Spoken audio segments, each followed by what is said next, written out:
भगवान के मत्स्य अवतार की कथा। भगवान सत्विच्छामि हरे अद्भुत कर्मणा। कहते भगवान जो है मछली के रूप में अवतार लिया। राजा परीक्षित जी अपना डाउट रख रहे हैं कि महाराज ये तो लग रहा है भगवान भी कर्म भोग, भगवान को भी कर्म भोग करना पड़ता है। किसी कवि ने भगवान के लिए बोला है कि कर्म गति टारे न टरी, दशरथ मरण सीता हरण, वन में विपत्ति पड़ी, कर्म गति टारे न टरी। कर्मों की गति को भगवान भी टाल नहीं सकता, किसी कवि ने बोला है।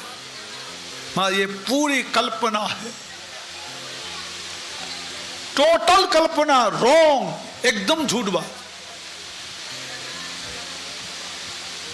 भगवान को बांधेगा कौन?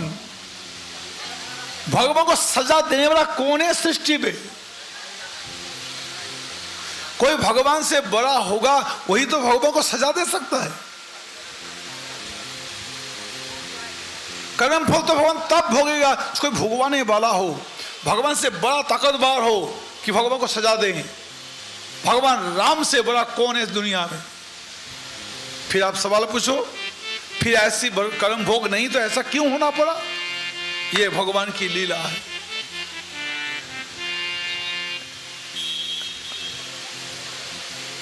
ये भगवान की लीला। प्लेजर फ्रॉम, वहां कोई मजबूरी नहीं है।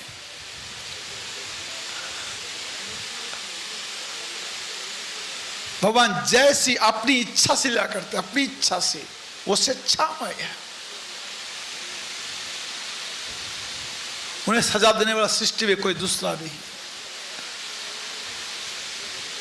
ना भगवान को सजा दे सकता है, ना भगवान को कुछ हेल्प कर सकता है। ना हेल्प करने वाला है, ना सजा देने वाला है।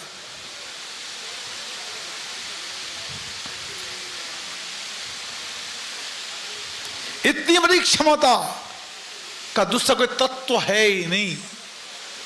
भगवान एक अद्वितीय तत्व है।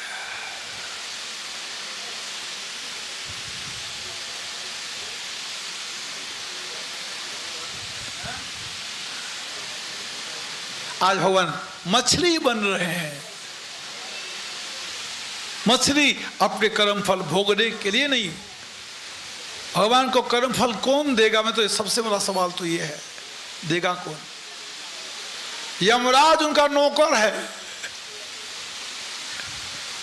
काल भगवान नारायण की शक्ति है।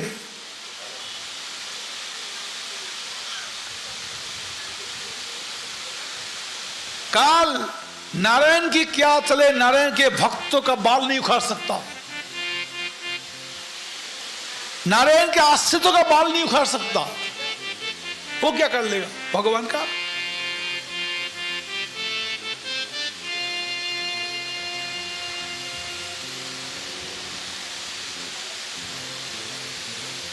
Almighty God, Supreme Personality of God है भगवान। उनको कोई ना हेल्प कर सकता है, ना कोई पनिश दे सकता है, सजा दे सकता है। नारायण है। भगवान ने बोला आज से 7वें दिन समुद्र पृथ्वी को डुबो देगा। तुम औषधि बीजों को लेकर के कावेरी नदी की, कृतमाला नदी के तट पर आ जाना। मैं एक नाव भेजूंगा, उसमें उन सब चीज को धर लेना, अपने आप बैठ जाना, सप्तऋषि को बिठा लेना, समुद्र पृथ्वी को डुबो देगा। और भगवान ने वही काम किया। राजा सत्यव्रत ने भगवान के निर्देश के मुताबिक और धर्मशास्त्रों को लेकर के, औषधि बीजों को लेकर के नाव पर धर के आप भी बैठ गए। उसके बाद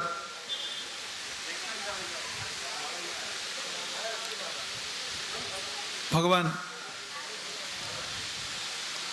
खुद समुद्र उफनता हुआ आया, सारी सृष्टि को डुबो दिया और भगवान मत्स्यदेव के रूप में मछली के रूप धारण करके आए और अपने भक्तों की रक्षा की। भक्तों ने भगवान मत्स्यदेव की स्तुति कीर्तन किया।